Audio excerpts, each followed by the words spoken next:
ברוך אתה אדוני אלוהינו מלך העולם שהכל נהיה בדברו.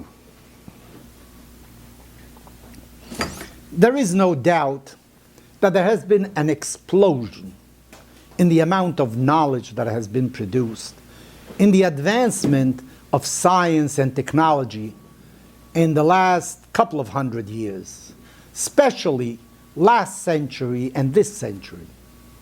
And with it, also tremendous doubt about the existence of God when you see a universe so vast and so logical also. How is it possible that somebody thought that there are particles that are really more primitive or elemental than an atom, an electron, a nucleus? A man by the name of Higgs just received the Nobel Prize because he thought there must be something that is even more elemental than these particles. How did he know that?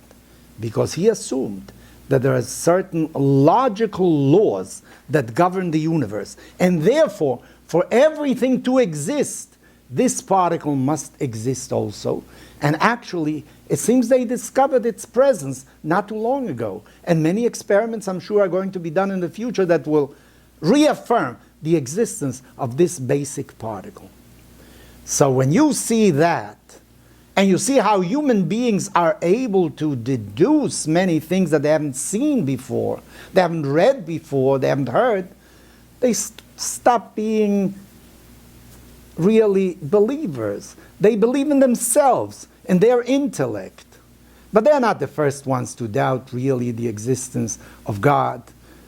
The Greeks already said something about that. Aristotle, for instance, thought that matter is eternal. There was no creation. There was no God that created nature. The universe existed always. So in a sense, the universe is sort of God itself. Nobody created the universe. In a sense, you see there's a certain amount of skepticism on the part of the Greeks. And that has been running throughout the ages and maybe received an impetus in the last few decades, especially lately. What are we to make of all this? Can science and religion really cohabit in the same room? Is it possible, being a student of science at the same time, to believe in God? For some, it isn't possible. They think there is no God, there is no such thing. But for many people, this is, of course, a very important element in our existence, the belief of God. Let us for a moment look into what does science really do. What science does is analyze everything in its most primitive and elemental components. And thereby, by knowing that, you'll know more about the functioning of nature.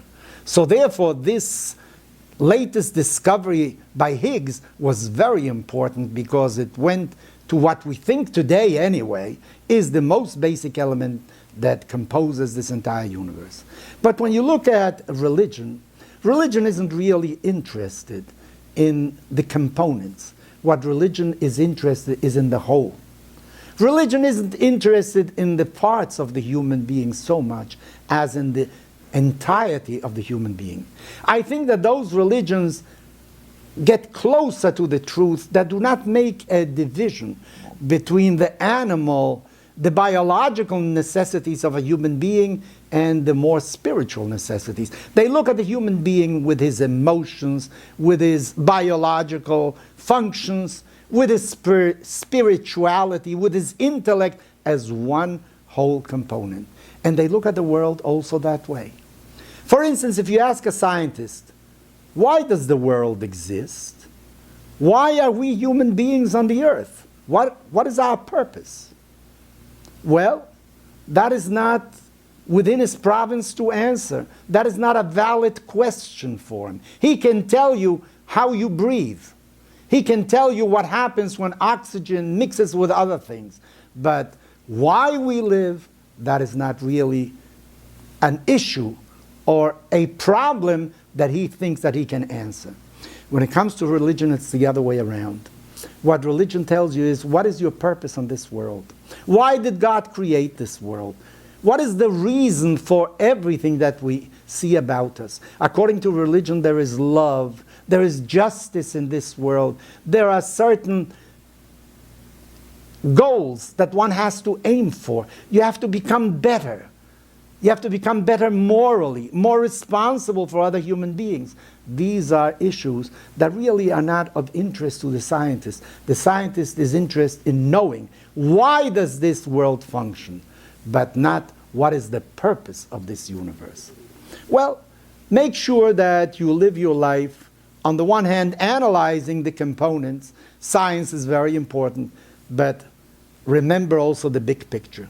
Think why there is a universe, why you are in this world, and make sure that you fulfill a purpose. Because according to our tradition, the Jewish tradition, each and every one of us has a reason for existence in this world. Maybe it is to help a poor man in a certain moment of your life. Maybe it is to teach somebody a very important issue in a certain moment in your life. So make sure that you fulfill your mission in this world, and you'll become a better human being thereby.